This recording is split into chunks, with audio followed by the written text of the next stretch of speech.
Lep dober večer vsem skupaj. Preštetih je praktično več kot polovica glasovnic, vrstni red je na teh začasnih volitvah znan. Jaz bi se želel najbolj zahvaliti vsem, ki ste glasovali za Slovensko demokratsko stranko. Kot nikoli doslej tudi ti glasovi niso bili za manj. Slovenska demokratska stranka bo vedno stala za volivkami in volivci, ki so jo podprli, in ne glede na to, ali bo v vladi ali v opoziciji delala za dobro Slovenijo.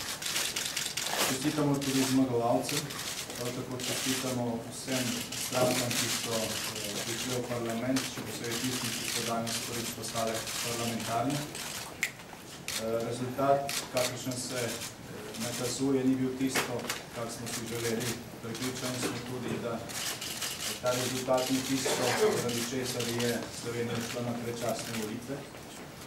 Ne zaradi vrstnega reda, ampak zaradi razdrobljenosti, ki bo zelo otežila sestavo trdne koalicije interne vlade. In zelo verjetno se v Sloveniji obetajo predčasne volitve pred koncem prednjega mandata, žal. Težave, ki so pred nami, so resne. Slovenska demokratska stranka bo pomagala reševati, ne glede na to, ali bo v vladi ali bo v opoziciji. Volivke in volivci, ki so glasovali za nas, so te težave prepoznali. Nismo dajali praznih obljub. Vemo, da v kratkem ne bo možno bilo standarda, kot so bile nekatere po našem mnenju preveč optimistične obljube.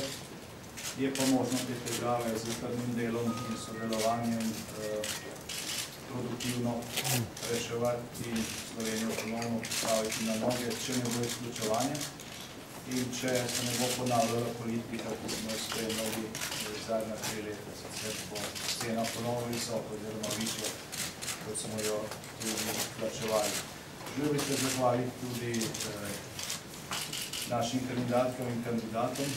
Veliko jih je izvoljenih v parlament, je tudi veliko novih, mislim, da bomo zelo dobra ekipa tam. In seveda bi se želel zahvaliti vsem svojim sodelavkam in sodelavcem. V tej volilni kampanji smo naredili tisto, kar smo pač zmogli. Mislim, da bi se težko dalo več. Volivke in volivci so imeli izbiro, odločili so se tako, kot so se odločili, in tako je v demokraciji tudi vedno prav.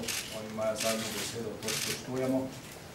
In želimo tistim, ki bodo dobili prvi priložnost, da sestavljajo vlado, se pravi relativnemu zmagovalcu, da to naredijo čim prej.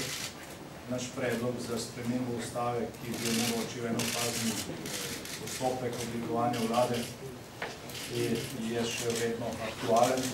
Ne glede na ta rezultat smo ga mi pripravljeni še vedno zagovarjati in podpreti. Jaz mislim, da lahko naredimo vse, da bo Slovenija pravočasno oziroma v bistveno krajšem času, kot je bilo tudi običajno, dobila vlado, ki bo tudi operativna.